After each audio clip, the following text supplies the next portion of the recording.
Friends, നമുക്കൊരു കല്യാണം കൂടിയാലോ? ജയകൃഷ്ണേട്ടൻ്റെ മാമൻ്റെ മകളാണ് വധു.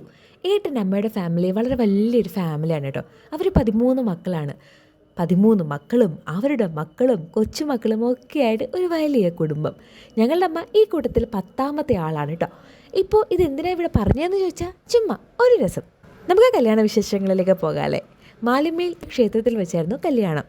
കുടുംബത്തിലൊരു വിവാഹം എന്ന് പറയുമ്പോൾ കസിൻസ് എല്ലാവരും ചേർന്ന് അതൊരു ആഘോഷമാക്കുകയാണല്ലോ പതിവല്ലേ. ഇവിടെയും അങ്ങനെ തന്നെയാണ്.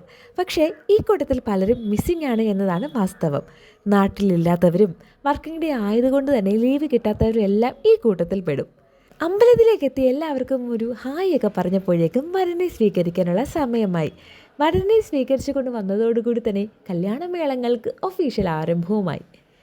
അങ്ങനെ അടിപൊളിയായിട്ട് ആ ചടങ്ങ് നടന്ന്. ശരിക്കും നമ്മുടെ കുടുംബങ്ങളിലൊക്കെ ഒരു കല്യാണം എന്ന് പറയുന്നത് ഫാമിലിയുടെയും കസിൻസിൻ്റെയൊക്കെ ഒരു ഗെറ്റ് ടുഗദർ തന്നെയാണല്ലേ. പിന്നെ എല്ലാവരുമായിട്ട് കാര്യം പറച്ചിലായി, കളിച്ചിട്ടികളായി, അടിച്ച് പൊളിയായി. ഇതിനിടയ്ക്ക് കല്യാണ സദ്യക്കുള്ള സമയവുമായി. വിശന്ന് പൊരിഞ്ഞിരുന്നത് കൊണ്ടാണോ എന്ന് ചോദിച്ചാൽ വ്യക്തമായിട്ട് എനിക്കറിയില്ല. എങ്കിലും ഇലയിട്ട് ചോറ് വിളമ്പി കഴിഞ്ഞപ്പം അതിൻ്റെ ഫോട്ടോ പിടിക്കാൻ പറ്റിയില്ല എന്നതാണ് യാഥാർത്ഥ്യം. 4 കൂട്ടം പായസമൊക്കെ കൂട്ടി സദ്യ ഉണ്ട് കഴിഞ്ഞപ്പോഴേക്കും കൂട്ടം കൂടിയിരുന്ന് ഞങ്ങൾ എല്ലാവരുടെ കാര്യം പറയാൻ തുടങ്ങി. അപ്പോഴാണ് നമ്മുടെ ലാലേട്ടൻ തൂവാനത്തുമ്പകളിൽ ചോദിക്കുന്നത് പോലെ നമുക്കോരോ നാരങ്ങ വെള്ളം അങ്ങോട്ട് പിടിപ്പിച്ചാലോ എന്ന ഐഡിയ ആരുടെയോ തലയിൽ ഉദിച്ചത്.